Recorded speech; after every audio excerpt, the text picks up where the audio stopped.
Study IQ IAS, अब तैयारी हुई अफोर्डेबल। नमस्कार दोस्तों, स्वागत है आप सभी का स्टडी IQ में। मैं हूं आपका दोस्त राहुल सैगांवकर। दोस्तों, रोज की तरह आज हम हमारी चर्चा कंटिन्यू करते हैं एनसीईआरटी साइंस सीरीज की। आप जानते हैं कि स्टडी IQ पे मैं आपके साथ एनसीईआरटी साइंस की डिस्कशन कर रहा हूं, जहां पे 6th, 7th और 8th की एनसीईआरटी का हम लोग कंप्लीट डिस्कशन कर रहे हैं चैप्टर बाय चैप्टर। 9th और 10th में थोड़ा सा सेलेक्टिव स्टडी करेंगे, 11th 12th में बायोलॉजी के ऊपर हमारा फोकस होगा। और आप जानते हैं कि 6th स्टैंडर्ड की एनसीईआरटी हम लोग ऑलरेडी कंप्लीट कर चुके हैं। हम लोग 7th क्लास की एनसीईआरटी डिस्कशन कर रहे थे, जहां पे अलग अलग चैप्टर्स हम लोग डिस्कशन कर रहे हैं। पहले वाले चैप्टर्स के लिए आप हमारी प्लेलिस्ट को फॉलो कर सकते हो। Simply look for Rahul SAI222, right. यहाँ पे इसको सर्च कर दीजिएगा, आपको उस प्लेलिस्ट की सारी डिटेल्स मिल जाएंगी, ठीक है। इसके अलावा आज हमारा डिस्कशन होने वाला है चैप्टर 13 का, यानी कि मोशन और टाइम का। क्या आपको याद है हमारी एनसीईआरटी की 6th स्टैंडर्ड में हम लोगों ने कुछ इसी तरह का एक डिस्कशन किया था? Do you remember? If you do not remember, well a small recap also. चलिए शुरुआत करते हैं डिस्कशन की, लेकिन उससे पहले आपको ध्यान रखना है, बहुत ही बड़ी खबर है। हमारा लॉन्ग टर्म बैच, पहला long term batch, most comprehensive, most affordable batch for 2025, it is starting from 5th मार्च। 5 मार्च से 2025 सिविल सर्विस एग्जामिनेशन की तैयारी हम लोग शुरू कर रहे हैं। यहां पे 2024-2025 यानी कि ऑलमोस्ट आपका 2 साल का एक लंबा शेड्यूल बना हुआ है, जहां पे हम लोग 1500 घंटों से भी ज्यादा लाइव क्लासेस करेंगे। लाइव क्लासेस, घर बैठे आप इन क्लासेस को अटेंड कर सकते हो, कहीं पे शिफ्ट होने की जरूरत नहीं है, कहीं पे जाने की जरूरत नहीं है, directly at your home. As I tell you that this is the most comprehensive affordable program. इस प्राइस में आपको कंप्लीट पैकेज मिल जाएगा। Prelims, mains, even personality test की भी तैयारी हो जाएगी। We have 1-to-1 mentorship and we have group mentorship, जिससे कि आप पर्सनैलिटी अपनी डेवलप कर सकते हो। तो सबसे ज्यादा डिस्काउंट के लिए you have to use the code Rahul life. इसके अलावा batch 4 is also closing out जल्द ही। आपको ध्यान रखना है, 28 फरवरी लास्ट डेट है। अगर आपने ज्वाइन नहीं किया है तो अभी आपके समय है। दिस इज फॉर 2024, ये नोट करना है, ठीक है, राइट।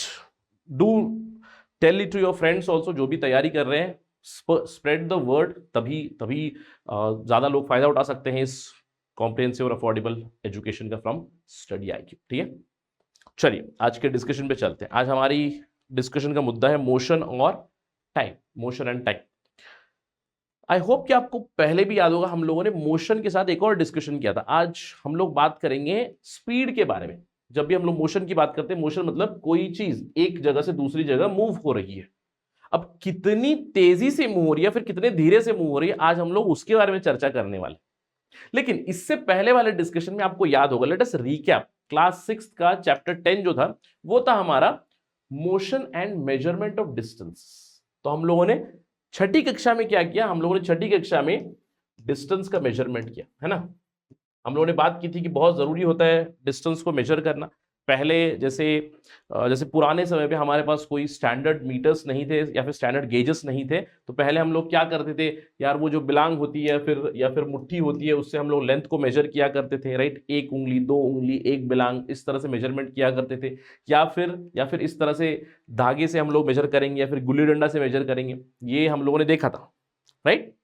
धीरे धीरे से हम लोगों ने ये भी देखा कि हम लोगों ने एक यूनिट सिस्टम भी बनाया, और उस यूनिट सिस्टम को हम लोग कहते हैं SI unit, international system of unit. ये हम लोगों ने छठी कक्षा में डिस्कशन किया था, आपको याद होगा, राइट। और मैंने आपको बताया भी था यूनिट कैसा होना चाहिए। यूनिट ऐसा होना चाहिए जिसको हम लोग रिपीट कर सकते हैं, जो रिलायबल होना चाहिए, जो समय के साथ नहीं बदलना चाहिए, क्लाइमेट के साथ नहीं बदलना चाहिए, टेम्परेचर के साथ नहीं बदलना चाहिए। तो हम लोगों ने कुछ यूनिट सेट किए। जैसे इंटरनेशनल सिस्टम में हमारा यूनिट है, पहले हम लोगों ने देखा था डिस्टेंस का, कि डिस्टेंस हम लोग कैसे मेजर करते हैं, मीटर में मेजर करते हैं, करेक्ट।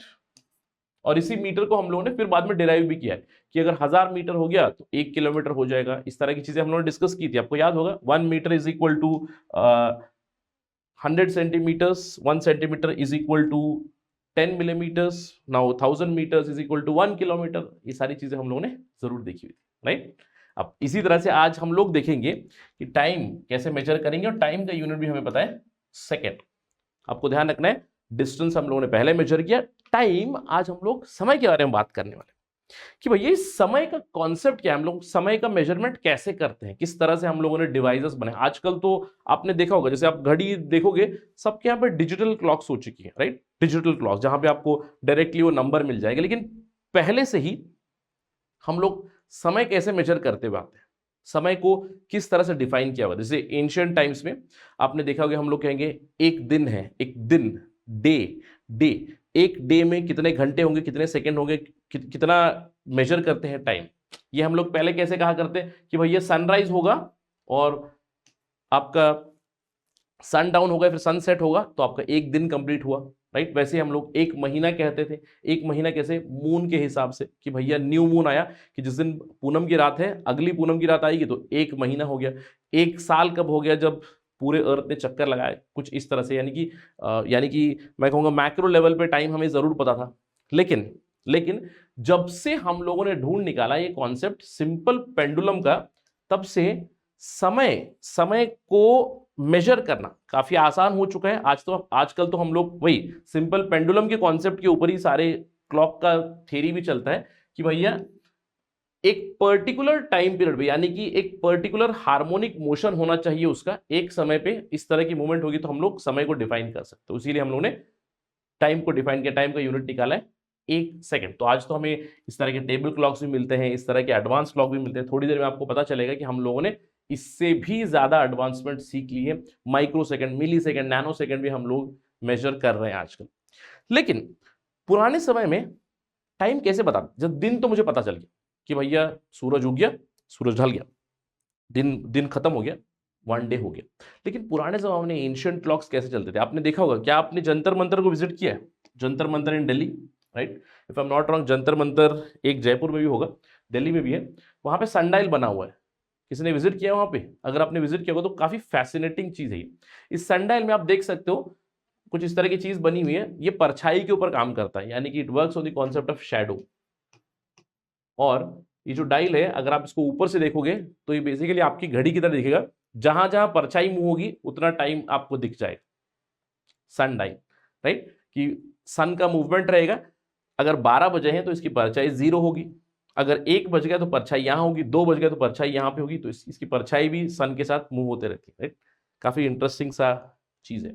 इसके अलावा जो पुराने जमाने के कारीगर थे ना, वो लोग इस तरह का सैंड क्लॉक भी बनाते थे। सैंड क्लॉक आपने जरूर देखा होगा, सैंड क्लॉक की इस तरह का एक 2 ग्लास बल्ब बने हुए, दो तरफ से सील्ड है, इसके अंदर बहुत ही फाइन फाइन रेत भरी हुई है, और ये जो छोटा सा स्लिट रहेगा ये भी काफी फाइन रहेगा। और यहाँ पे बहुत ही बारीकी से पहले कारीगरों को ये बनाने दिया जाता था। जैसे राजा महाराजा के टाइम में ना, जब ये सैंड क्लॉक आर्क क्लॉक बनेगा तो ये जो कारीगर वहां पे रहते थे, फाइन ग्लास बनाएंगे, उसके अंदर सैंड भरेंगे, बिल्कुल मॉइस्चर नहीं जाना, क्योंकि मॉइस्चर जाएगा तो टाइम खराब हो जाएगा, क्योंकि मॉइस्चर जाएगा तो अंदर पानी चला जाएगा तो रेत चिपक जाएगी।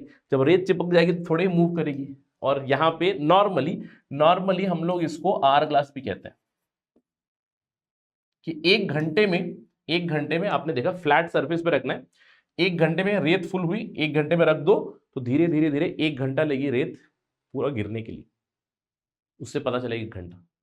या फिर कुछ इस तरह की भी चीज, जब पुराने दौर में वाटर क्लॉक हुआ करते थे। वाटर क्लॉक में क्या होगा था, अंदर में एक बर्तन रहेगा, नीचे में एक बर्तन रहेगा, और अंदर वाले बर्तन में एक छेद रहेगा, उसके अंदर पानी भर देंगे, पानी टपकेगा, टप टप टपकता गिरेगा, तो समय पता चलेगा। इसको अगर कंप्लीटली फिल करो तो उसको खाली होने में 1 घंटा लगेगा, 15 मिनट लगेगा, वो टाइम डिफाइन कर लेते हैं। तो कुछ इस तरह से हम लोग टाइम मेजर करते हैं। या फिर एक और भी फॉर्मूला था, जैसे पुराने जमाने में क्या क्या करते थे, आपने देखा होगा, जो पुराने जमाने के कारीगर थे ना, वो लोग, उन लोगों का काम हुआ करता है, जैसे जो मोमबत्ती बनाते थे ना, मोमबत्ती, तो कुछ तरह से मोमबत्ती बनाएंगे, और मोमबत्ती का रहेगा ये 1 घंटे की मोमबत्ती, 2 घंटे की मोमबत्ती है ना, तो उसमें क्या क्या करते थे, इसको जैसे जलाओ, इसमें ना कीले लगे रहेंगे, कुछ इस तरह के कीले लगे रहेंगे, है ना। ये भी एक बहुत ही इंटरेस्टिंग मेथड था, जब मैंने कहीं पढ़ा हुआ था। तो कीले लगे रहेंगे कि जैसे ही, या फिर इस तरफ कीले लगे रहेंगे, ऐसे इस तरफ वाला कीला गिला 15 मिनट, इस तरफ वाला कीला गिला तो आधा घंटा, कुछ इस तरह से, क्योंकि मोम पिघलेगी,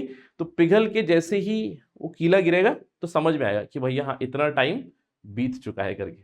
काफी इंटरेस्टिंग चीजें इस्तेमाल किया करते थे। लेकिन मॉडर्न टाइम्स में हम लोग रिलाई करते हैं, प्रिंसिपल जो है वो है बेसिकली हार्मोनिक मोशन या फिर ऑसिलेटरी मोशन पे। जिस तरह से ये पेंडुलम मूव हो रहा है ना, पेंडुलम, अब जो पेंडुलम मूव हो रहा है आप देख सकते हो कि एक बार यहां पे आ रहा है, एक बार आपका यहां पे आ रहा है, इसका मीन मिड पोजीशन हो जाएगा ये, है ना। तो ये जो पेंडुलम की मूवमेंट है, इसमें क्या होता है, सिंपल एक स्ट्रिंग है, स्ट्रिंग के नीचे एक छोटा सा वेट लगा है जिसको हम लोग बॉब कहते हैं, और जैसे आप इस बॉब को मूव करो तो ये हिलता रहेगा। इसको कहते हैं हम लोग ऑसिलेटरी मोशन। और इस ऑसिलेटरी मोशन का टाइम क्या होता है, टाइम पीरियड क्या होता है, इसको एक मोशन कंप्लीट करना है, एक मोशन कंप्लीट करना है ए से ओ, ओ से बी जाने में, ठीक है। बेसिकली ऑसिलेटरी मोशन का मीन पोजीशन से एक तरफ और दूसरी तरफ और मीन पोजीशन पे आना है, इसको कहते हैं हम लोग कंप्लीट टाइम पीरियड। तो किसी भी ऑसिलेटरी मूवमेंट के टाइम पीरियड के बेसिस के ऊपर ही सारे क्लॉक्स बने हुए। आप यहाँ पे देख सकते हो ये जो क्लॉक बनाने का, हमारा जो क्लॉक बनाने का कॉन्सेप्ट आया, पहले जमाने में किस तरह के क्लॉक हुआ करते थे, आज भी एंटी क्लॉक्स होते हैं। एक घड़ी है, उस घड़ी के नीचे पेंडुलम ही लटका हुआ है, और जैसे जैसे पेंडुलम होगा वैसे वैसे वो दूसरा कांटा भी मूव होगा, राइट। आजकल तो हम लोग उसी प्रिंसिपल को इस्तेमाल करते हुए अलग अलग तरह के हम लोग क्लॉक्स लेकर आए हैं, right. We are into atomic clocks, जहां पे हम लोग माइक्रो सेकंड, मिली सेकंड तक भी मेजर कर सकते हैं। लेकिन गैलीलियो ने एक्सपेरिमेंट किया पहले, उसने देखा कि भैया पेंडुलम बड़ी इंटरेस्टिंग सी चीज है। तो गैलीलियो ने क्या किया, उसने एक चीज ढूंढ निकाली कि जब भी कोई पेंडुलम होता है तो पेंडुलम का टाइम पीरियड उसके लेंथ के ऊपर डिपेंड करता है। आप अगर एक ही बॉब इस्तेमाल करो, एक ही वेट इस्तेमाल करो और उस स्ट्रिंग का लेंथ बदल दो, पेंडुलम का लेंथ बदल दो, जैसे ये जो लेंथ है ना, इस लेंथ को अगर आप बदल दो तो इसका टाइम पीरियड बदल जाता है, इसका टाइम पीरियड बदल जाता है, ठीक है। तो इसी बेसिस के ऊपर हम लोगों ने क्लॉक्स को भी डेवलप किया हुआ है। और किसी भी क्लॉक की जब हम लोग टाइम डिफाइन करते हैं, कितना टाइम है, तो इस ऑसिलेटरी मोशन के टाइम पीरियड, जैसे आपने देखा कि time taken by a body to complete one complete oscillation, कि अगर इसने ओ से शुरू किया है, ओ से उसको ए जाना है, बी जाना है और यहां पहुंच रहे हैं, ओ पे पहुंच रहे हैं, so this is one complete oscillation, इसको कहते हैं टाइम पीरियड। और टाइम पीरियड को हम लोग उल्टा कर देंगे तो हमें मिलता है फ्रीक्वेंसी, राइट, फ्रीक्वेंसी। तो किसी भी पेंडुलम जिस तरह से ऑसिलेटरी मोड में मूव कर रहा है, उसकी फ्रीक्वेंसी क्या है, उसका टाइम पीरियड क्या है, हम लोग कुछ इस तरह से मेजर करते हैं। और इसी प्रिंसिपल पे हम लोग समय को भी मेजर करते हैं, समय मेजरमेंट। अब हम लोगों ने 2 क्लासेस में, छठी कक्षा में मोशन और डिस्टेंस पढ़ा, तो मुझे पता है कि भैया डिस्टेंस कैसे मेजर करते हैं। डिस्टेंस में मेजर करता हूं मीटर्स में। अब मैंने देखा कि टाइम क्या है, समय हम लोग कैसे मेजर करना सीख चुके हैं। धीरे धीरे से हम लोगों ने देखा समय के कुछ एंशिएंट कॉन्सेप्ट थे, फिर पेंडुलम का कॉन्सेप्ट है, पेंडुलम के बाद हम लोग टाइम को मेजर कर रहे हैं। अभी टाइम को मेजर कर रहे हैं, जिसको हम लोगों ने डिफाइन किया सेकेंड्स में। तो जैसे ही मुझे डिस्टेंस मिला और टाइम पता चला, तो मैं स्पीड भी ढूंढ सकता हूं। स्पीड मतलब कितनी तेजी से कोई चीज ट्रैवल कर रही है, फिर कितने धीरे से कोई चीज ट्रैवल कर रही है। Speed means the total distance covered divided by total time taken. कितना डिस्टेंस उसने ट्रैवल किया, कितना टाइम में उसने ट्रैवल किया, ये हम लोग डिफाइन करते हैं बाय स्पीड। स्पीड बेसिकली क्या है कि हाउ फास्ट और how slow a thing is moving, कि कितने समय में कितना डिस्टेंस कवर कर लेगा, इसको हम लोग स्पीड करके डिफाइन करते हैं। ऑलराइट, ये हम लोगों ने देख लिया। अब अगर हम लोग देखें स्पीड या फिर मोशन, क्योंकि कोई भी चीज मोशन में है तो it can either be in uniform motion या फिर नॉन यूनिफॉर्म मोशन। जैसे यूनिफॉर्म मोशन किसे कहा जाता है, यूनिफॉर्म मोशन वो होता है जहां पे एक ही स्पीड पे, यानी कि एक ही डिस्टेंस कवर करेगा एक स्ट्रेट लाइन में। अगर हम लोग इक्वल इंटरवल्स ऑफ टाइम देखें तो एक पर्टिकुलर टाइम इंटरवल में उतना ही डिस्टेंस वो कवर करेगा और डायरेक्शन भी सेम रहेगा ऑफ कोर्स। जैसे अगर कोई बॉडी है which is moving with a same speed, constant speed in a straight line. अब इसका सिंपल एग्जांपल होगा कि आप गाड़ी पे जा रहे हो, कार लेके जा रहे हो, कार लेके जा रहे हैं, जब आप ट्रैवल करोगे, आपने अपना एक्सेलरेटर या ये एक्सेलरेटर या फिर जो पेडल वाला एक्सेलरेटर कार में, ये टू व्हीलर में, आपने एक ही जगह पे एक्सेलरेटर को पकड़ा हुआ है। आप कॉन्स्टेंटली समझ लीजिए 40 किलोमीटर प्रति घंटे की स्पीड से जा रहे हैं, that is called uniform motion. 40 kilometre per hour. अगर एक घंटे में उतने ही स्पीड पर होगे ना, तो एक घंटे में कितना क्या ट्रैवल करोगे, 40 किलोमीटर। अगले घंटे में भी 40 ही निकालोगे ना, ठीक है। लेकिन इस तरह की यूनिफॉर्म मोशन हमें अपनी रोजमर्रा की लाइफ में बहुत ही कम दिखती है, स्पेशली जब हम लोग गाड़ियां चलाते हैं। जब हम लोग गाड़ी चलाते हैं तो it is mostly non uniform motion.